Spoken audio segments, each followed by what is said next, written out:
بسم اللہ الرحمن الرحیم نحمده ونصلی علی رسولہ الکریم اما بعد۔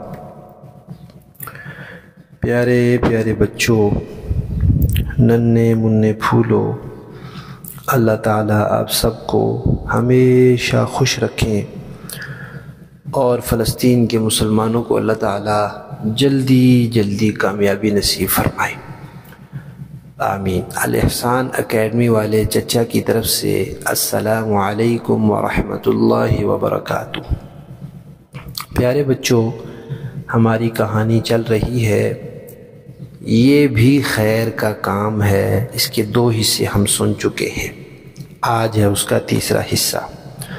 تو پیارے بچوں، قرآن بھی وحی ہے، اللہ کا پیغام ہے، حدیث بھی وحی ہے، اللہ کا پیغام ہے، لیکن قرآن کتابی وحی ہے، کتاب بھی ہے اللہ کی، حدیث اللہ کی کتاب نہیں ہے۔ اور قرآن تلاوت والی وحی ہے، نماز میں اس کی تلاوت کی جاتی ہے، اور حدیث کی قرآن کی جگہ نماز میں تلاوت نہیں کی جاتی، لیکن قرآن بھی یاد کیا جاتا تھا، حدیث بھی یاد کی جاتی تھی، دونوں کو یاد بھی رکھا جاتا تھا، آگے بھی پہنچایا جاتا تھا۔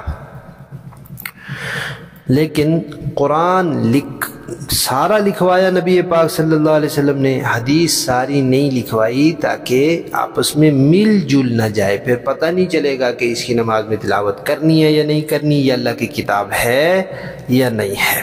لیکن اگر کوئی لکھ رہا تھا تو اس کو نبی پاک صلی اللہ علیہ وسلم نے اجازت دی اور یاد رکھنے کا کہا۔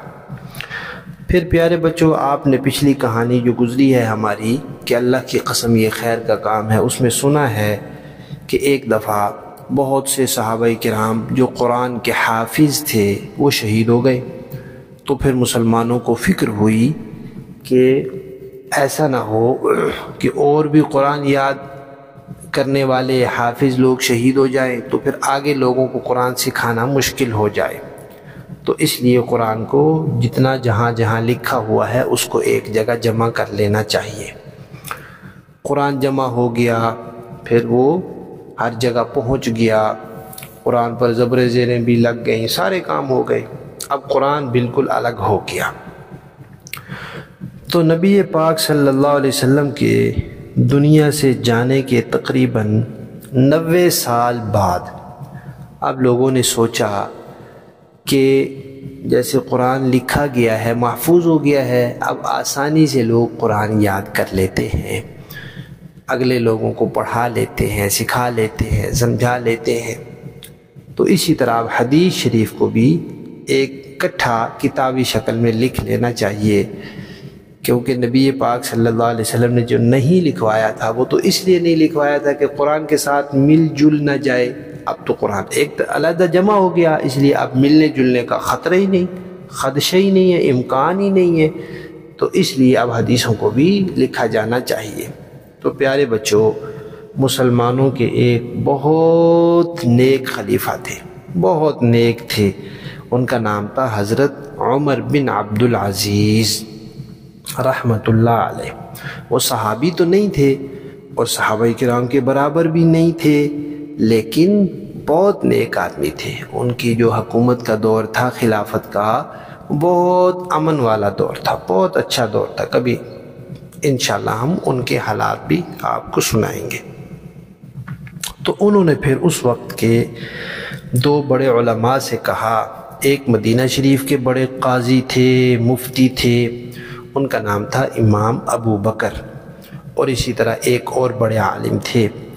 تو ان دونوں سے حضرت عمر بن عبدالعزیز نے کہا کہ آپ ایسے کریں کہ آپ کے علاقے میں جو حدیثیں علماء کرام بیان کرتے ہیں، آپ ان کو جمع کر کے لکھنے کا سلسلہ شروع کریں، تاکہ حدیثیں بھی محفوظ ہو جائیں، اکٹھی ہو کر محفوظ ہو جائیں۔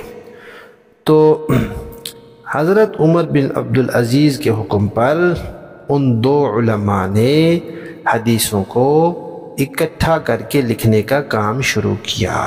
تو یہ سب سے پہلے امت میں حدیثیں لکھنے کا سلسلہ شروع ہوا، ٹھیک ہے۔ پھر کیا ہوا؟ پھر انشاءاللہ ہم کہانی کے اگلے حصے میں سنیں گے۔ ہماری کہانی یہ بھی خیر کا کام ہے، اس کا تیسرا حصہ ختم۔